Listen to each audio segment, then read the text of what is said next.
দেশের অন্যতম ও জেলার সবচেয়ে বড় চামড়ার হাট পাকুটিয়া। ঈদ পরবর্তী হাটে ব্যবসায়ী আশানুরূপ চামড়া নিয়ে আসলেও বিক্রি হয়নি তেমন। অনেকেই কম দামে বাধ্য হয়েই চামড়া বিক্রি করেছেন। ক্রেতা না থাকায় চামড়া ফেরত নিয়ে গেছেন অনেকেই। লবণ মেখে স্তূপ দিয়ে রেখেছিলেন বিক্রির আশায়। কাঙ্ক্ষিত দামে চামড়া বিক্রি করতে পারেনি ব্যবসায়ীরা। একসময় হাটে চামড়া ক্রয় বিক্রয় জমে উঠলেও কালের বিবর্তনে হাটে চামড়া বিক্রিতে এখন ধস নেমেছে।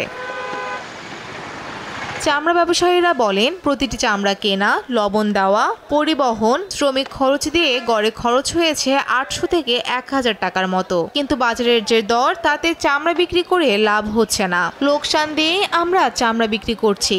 সরকারের কাছে চামড়ার দাম বাড়ানোর দাবি করছি। চামড়া কিনা তো বেশি ভালো না, বাজার ভালো না, লবণে চামড়া পুষে না, বুঝছেন? দিকপাতি আসছি, খুব বাজার খারাপ। লবণ দিয়ে চামড়া দিয়ে বেচা কিনি পুষে না। কিনা এলো 500, বেচলাম এলো 350।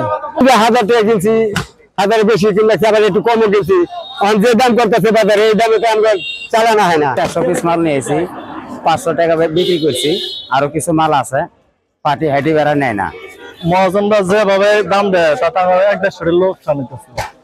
কাঁচা মাল কিনছি 800-900 টাকা, আর মহাজনরা দাম দেয় 800 করে, 850 টাকা।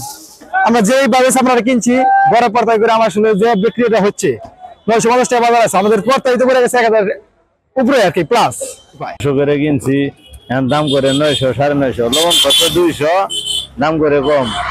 আর গাই বগন কিনছি 400, এগুলো বেচা হতে 500, 550। পাকুটিয়া হাট পরিচালক বলেন, হাটে ব্যবসায়ীরা আশানুরূপ দাম পায়নি। ক্রেতা কম থাকায় বিক্রিও কম হচ্ছে।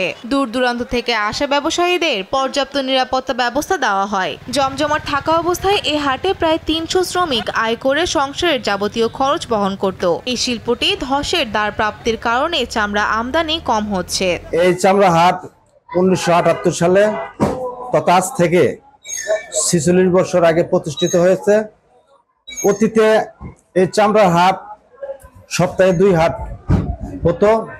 আজকে আমরা হাট মালিক কর্তৃপক্ষ ঈদের প্রথম হাট তত রবিবার হাটে যে চামড়া আমদানি হবে, আসলে আশার অনুরূপ আমদানি হয় নাই।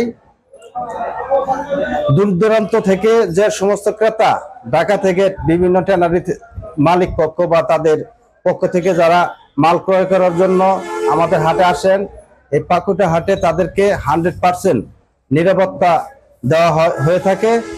2 থেকে 300 শ্রমিক লেবাররা এখানে রুজি রোজগার করে তাদের পরিবারের পরিজন নিয়ে জীবনযাপন করে থাকতেন।